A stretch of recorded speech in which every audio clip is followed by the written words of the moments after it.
It's been a tough week for the Duchess, but it's time to face up to some home truths. Here's the thing about marrying into the royals. You are not just getting a new family to spend Christmas, Easter and the trooping of the colour with a clan who is banned from playing Monopoly and loves nothing more than decimating the pheasant population of Norfolk with large-bore rifles. You are getting a full-time job, complete with annoying bosses, key co-workers, deadlines and dull responsibilities. The last week proves that Meghan doesn't quite get that yet. This current brouhaha began when 5 friends of the Duchess of Sussex gave totally spontaneous and not at all choreographed interviews to People, portraying the former actress as some sort of modern-day Mother Teresa meets Martha Stewart with her home-cooked dinners for Harry and predilection for spending her spare time finding perfect scented candles for the guest rooms.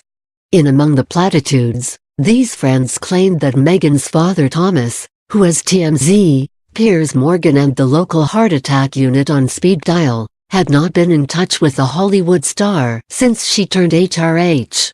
He retaliated by releasing portions of a letter he says Meghan sent him in August last year, in which she begs him to stop embarrassing her. So far, so horrible. This is a messy family feud, replete with lots anger, hurt and blame. Who is really the victim here is up for debate. Is she a clever media manipulator, or is he a tabloid-loving storymonger? We don't know. But what is clear is that it's time for Meghan to put an end to all of this.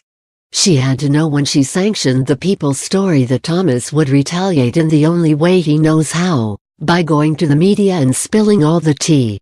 This Markle family drama is like some sort of terrible tabloid Gordian knot.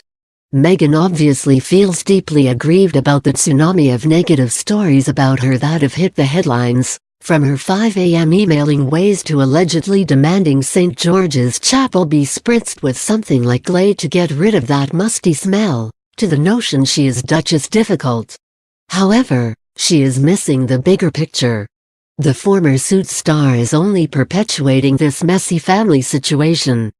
By circumventing the Kensington Palace press apparatchiks, she has shown just how desperate she is to push her own narrative and to be seen as the victim, which she may well be. But she is forgetting something imperative to royal life. It's not about you. It's about whomever's face is on the stamps. In putting the People story into motion, and thereby causing Thomas to release her letter, Meghan was making the crucial mistake of thinking her own public image matters more than that of the family and fairly ancient institution she willingly became a member of. Being a Windsor means putting your head down and getting on with the job of opening dog charities in Devon and propping up the fascinator industry.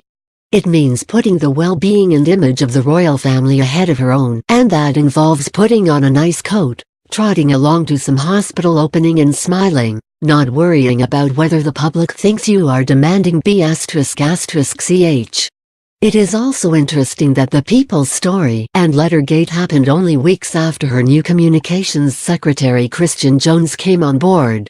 If this is the sort of advice he is giving her when they WhatsApp in the dim light of dawn while she practices her downward dog, I'd be thinking about sending him back to his former posting, managing the much less fraud situation that is Brexit. I'd also wager that when she stepped out for a very public lunch with him recently in Notting Hill, she was sending a message to the Kensington Palace PR mandarins that she was about to start doing things her own way.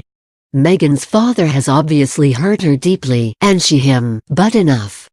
Put on your best Givenchy coat, Meghan, get out there and find some homeless cats or something to help.